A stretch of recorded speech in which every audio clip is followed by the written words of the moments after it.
ایک چھوٹے سے گاؤں میں نذیر نام کا ایک کسان رہتا تھا۔ وہ بہت محنتی تھا، لیکن اس کے دل میں ہمیشہ یہ خواہش رہتی تھی کہ وہ راتوں رات امیر بن جائے۔ ایک سنہرا موقع۔ ایک دن نذیر اپنے کھیت میں کام کر رہا تھا کہ اسے ایک بوڑھا درویش ملا۔ نذیر نے اس کی خدمت کی اور اسے ٹھنڈا پانی پلایا۔ درویش نے خوش ہو کر نذیر کو ایک مرغی دی اور کہا، بیٹا یہ کوئی عام مرغی نہیں ہے، روزانہ ایک سونے کا انڈا دے گی، لیکن یاد رکھنا صبر کا پھل ہمیشہ میٹھا ہوتا ہے۔ خوشحالی کا دور۔ نذیر کی خوشی کی انتہا نہ رہی۔ اگلے دن مرغی نے واقعی سونے کا ایک انڈا دیا۔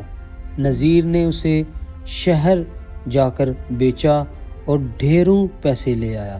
اب روزانہ مرغی ایک انڈا دیتی اور نذیر امیر سے امیر ہوتا گیا۔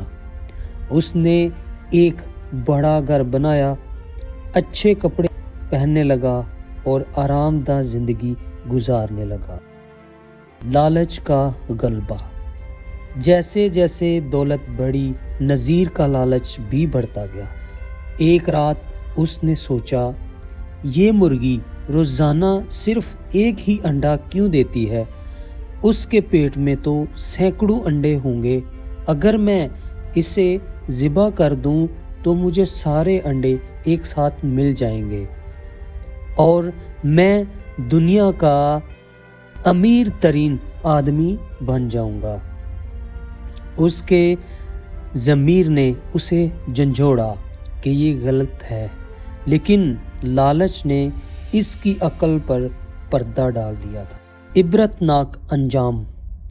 نذیر نے صبر سے کام لینے کے بجائے ایک تیز چھری لی اور مرغی کا پیٹ چاک کر دیا، لیکن یہ دیکھ کر اس کے پاؤں تلے سے زمین نکل گئی کہ مرغی کا پیٹ تو عام مرغیوں کے جیسا ہی تھا، وہاں سونے کا کوئی انڈا نہیں تھا۔ نذیر کے لالچ نے اس مرغی کی جان لے لی تھی جو اسے روزانہ سونا دیتی تھی۔ اب اس کے پاس نہ مرغی رہی اور نہ ہی سونے کا انڈا۔ وہ سر پکڑ کر بیٹھ گیا اور رونے لگا، لیکن اب پچھتانے کا کوئی فائدہ نہیں تھا۔ نتیجہ۔ اس کہانی سے ہمیں یہ سبق ملتا ہے کہ لالچ انسان کو اندھا کر دیتا ہے اور انسان جو کچھ اس کے پاس ہوتا ہے اس سے بھی ہاتھ دھو بیٹھتا ہے۔ ہمیشہ یاد رکھیں کہ صبر اور قناعت ہی اصل دولت ہے۔